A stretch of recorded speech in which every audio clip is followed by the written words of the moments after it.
Hi guys, and welcome to today's video. If you are joining me for the first time for a review, thank you so much for taking the time to check out my channel.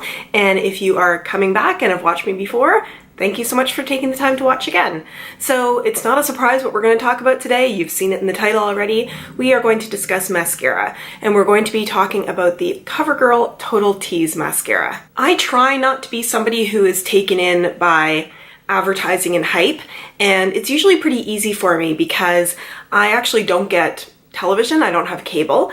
I watch everything on Netflix or on the computer, and I do have to admit for a time there I had ad block turned on, so I wasn't seeing a lot of ads either. Then I realized if I am somebody who is making YouTube videos and I want to benefit from the advertising they show on here, I should really let other people benefit from having ad block off so that if I'm watching other videos, they get ad revenue from me. In any case, I've been seeing a few more ads recently than I have in the past, and I've been seeing some ads for this mascara, and I know that the ads with Katy Perry are all eyelash extensions. I mean, I'll put a picture up here of the ads that I was sucked in by. I mean, they're all false lashes. There isn't even mascara on the brush that they show there. And yet there was something about it that pulled me in. I have talked before in my Wet n Wild mascara, the Extreme mascara one, I have it here, the Lash Renegade one, that I don't like all these little bits and bobs that they add on to the end of mascara wands now. They annoy me, and they collect big clumps of mascara. And yet I was drawn into this one. And I think there was something about the way it looked like the comb was coming off of one side of it. In any case, I'll get into all of that in a moment.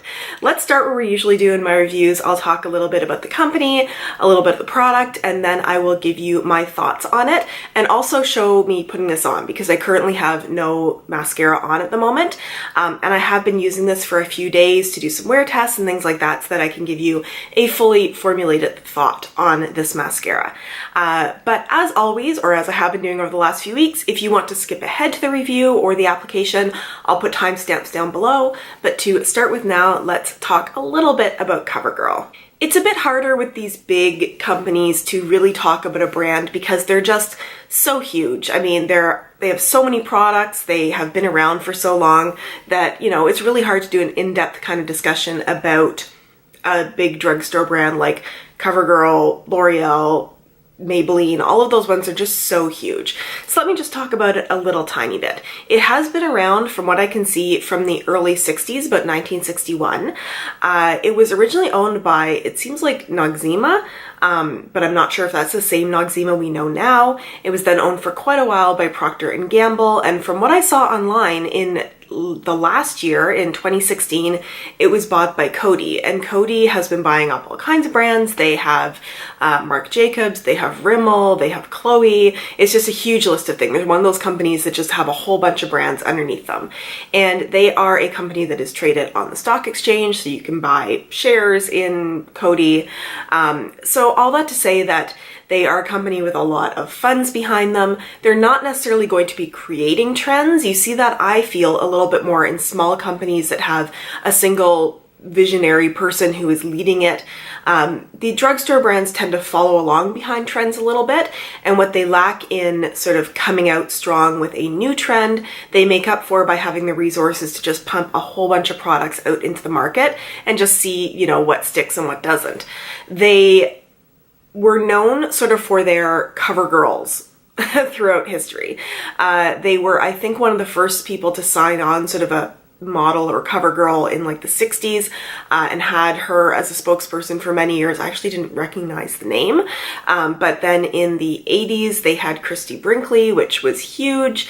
You know, they have their tagline, easy breezy beautiful cover girl, and the idea is that they really try to have things that are fresh and new and easy for you. In the early 90s, I think 92, they were the first cosmetics company to sign on an exclusive contract with a black model. In 2016, they hired Nuria Alpha, who is their first cover girl to wear a hijab in their advertising, and I believe they had her in some of the advertisement for the So Lashy mascara.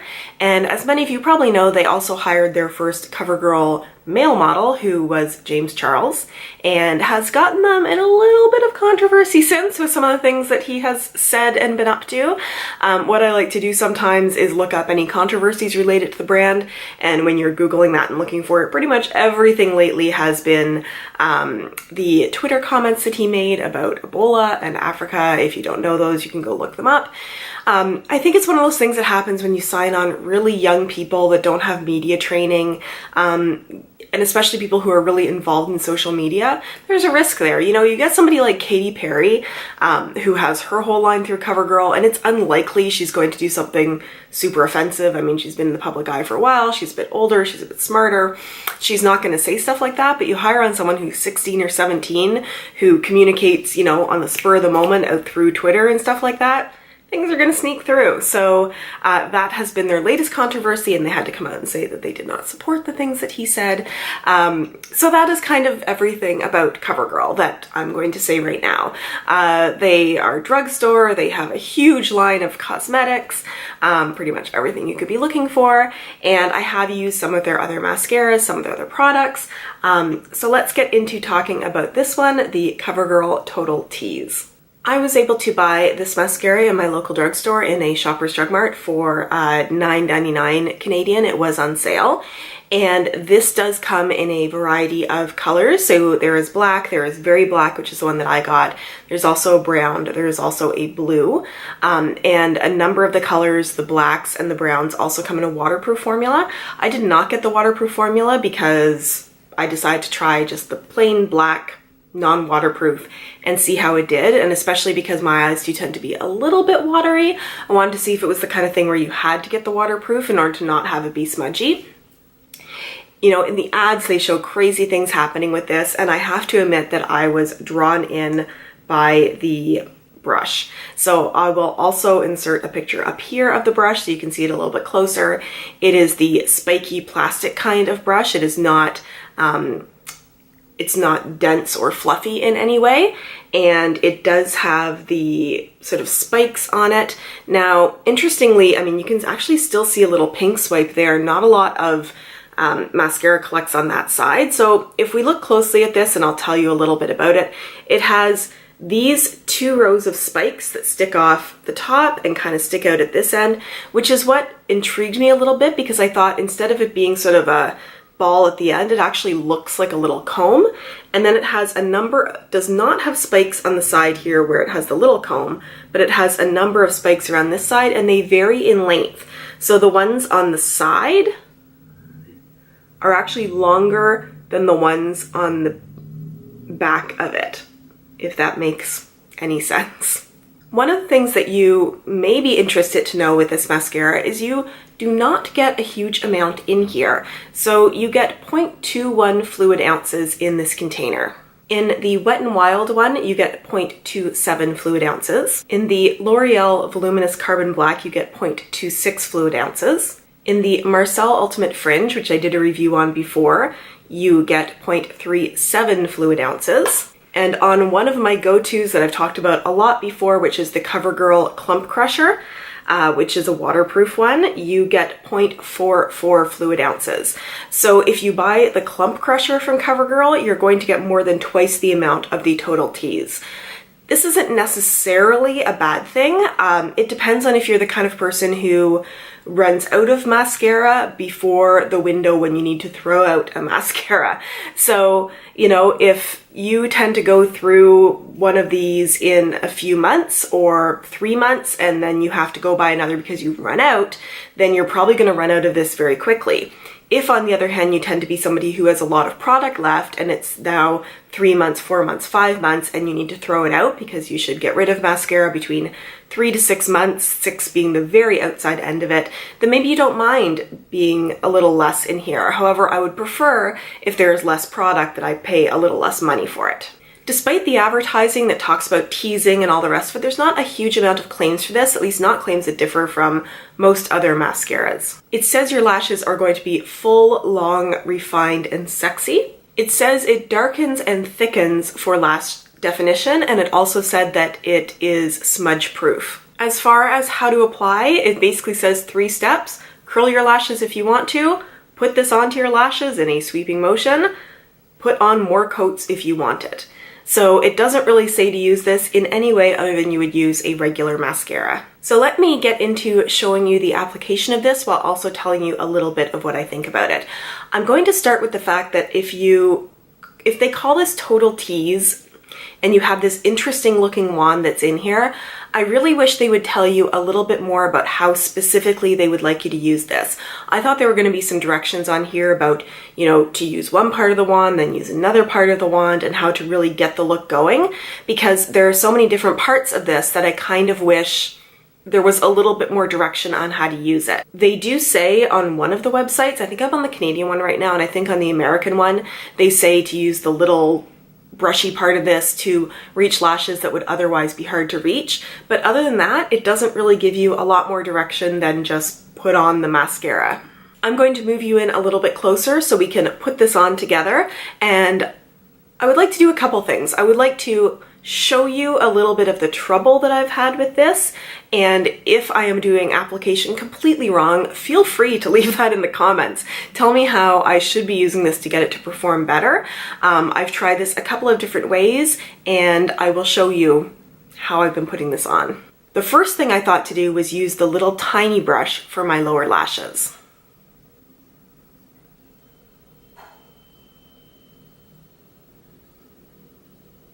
Now I do find, because those little brushes are a little bit long and also spaced out, it's actually a little bit hard to get my lower lashes without hitting my skin behind it. So as far as the lower lashes on that side, it does okay, nothing spectacular. And then what I tried to do was use the more curved part of this to do my lower lashes to see if I could get a little bit more fullness to them.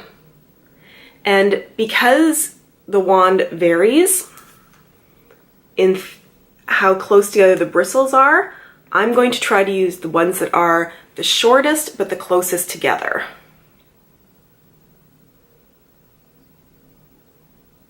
So I actually feel like by using the part of the wand that is a little bit closer together for the bristles, I got a bit more thickening than I did with using the little brush part.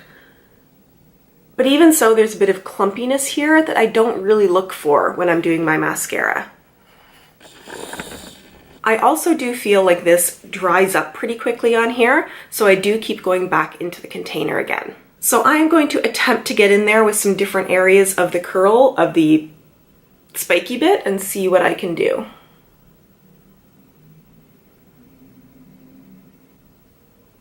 A lot of the extra combing that I'm doing here is to try to get out some of the clumps that I'm kind of getting in there, and I think maybe you can see that near the front of my eye. But then if I try to get in there with this little brush, I actually feel like that makes it a little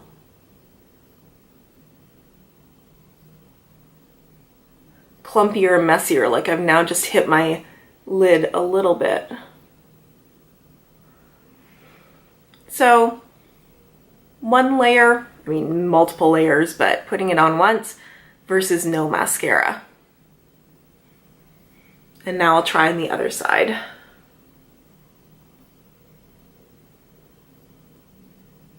So again, I do feel like it's getting a little bit clumpy in certain areas.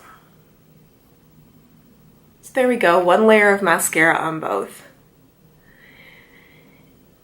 It doesn't make my lashes quite as fluttery and separated as I would like, and it doesn't add as much length. It seems a little bit middle of the road. I'm gonna do a second layer and show you how that looks.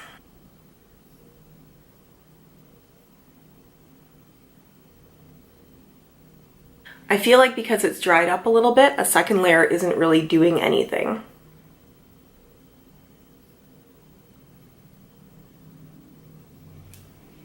Zoomed you back out again so that we can talk and I can give you my final thoughts.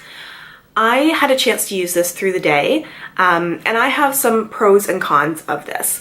Wearing it through the day, I did not find that it super held a curl, but not a lot of my mascaras did, or do, I should say, but it did not smudge around. So I put this on to test through a full day when I was going out for a walk in the sun. My eyes tend to water a little bit. I did not put it on my lower lashes because I knew I was going for like an hour to 2 hour walk, but it didn't smudge, it didn't, you know, come off anywhere. And even at the end of the day when I went and sort of rubbed my eyelashes a little bit, it didn't flake or anything like that. So I think as far as the formula and staying power, it's really good. I do not think this is one where you need to use the waterproof in order to have it be smudge proof or last on you. It really did last throughout the day. And then it came off very easily with some of my cellar water because of the fact that it is not, you know, a waterproof mascara. I feel like I still don't feel the need for the little extra brushy bits and the little sticking out part because it was very long and separated, that little brush. So I didn't actually feel like it helped me get any of my lashes. What I did like about this was I liked the plastic spikes, that they gave you different options of where you could turn it to either get shorter spikes that were really close together so you could kind of really separate your lashes, or you could get ones that were sort of longer and further apart so that maybe you could feather it out a little bit more. I did like that, and I do think that the formula did a little bit of lengthening and a little bit of thickening. I have actually found in past uses that I was able to get a little bit more length out of this than I did when we were trying it on together today. I'm always a little annoyed when they do mascara commercials that have obvious false lashes on. I mean, I would really just like them to show on a regular person what it looks like before, what it looks like after, and how did you use the wand to make that happen. I think if you are interested in trying this product, I would say go ahead and try it. It is a good product for what it is. There's a bunch of different colors in it. I do say look for it when it's on sale, because if you're going to be getting something that has, you know, half the amount of mascara as some of the other tubes that you can get at the drugstore, I would hope you pay a little less for it. I already feel like I have to go in and out of this a little bit to get my lashes done, so I hope that I don't go through this really quickly because there's not that much product in here. I think this is a fine everyday mascara. It's not going to be the holy grail one that I'm still looking for. I want something that is smudge proof and just makes my lashes separated and full and long. I mean, that's what we all want, right? So you are not the end of my search for my wonderful I will buy you forever mascara, but I'm going to reach for you more than I reach for some of my other ones. I'm definitely going to reach for this more than I reach for this. This was just annoying, didn't really do anything. This one is a better one than that. I would say that I could sort of see this being an everyday mascara for me in the same way that my Clump Crusher was, which I really should throw out. It's right on the end of me having to throw it out. But I think this one is probably going to step into that one's place for now. I hope you enjoyed this review. I hope this gave you a little bit of information if you have been, like me, seeing the ads for this and getting sucked in by the advertising. I hope if you enjoy this review, you give it a thumbs up. If you have comments about this, if you have also tried this and have thoughts on it, or if you can tell me your absolute holy grail, you should try this, it will make your lashes look fantastic mascara, tell me down below in the comments. I respond to every comment that I get, and I hope you have a wonderful day. If you have not subscribed, please feel free to do so. I do about 3 of these reviews per week on different skincare and makeup products, and I look forward to seeing you in my next video. Bye.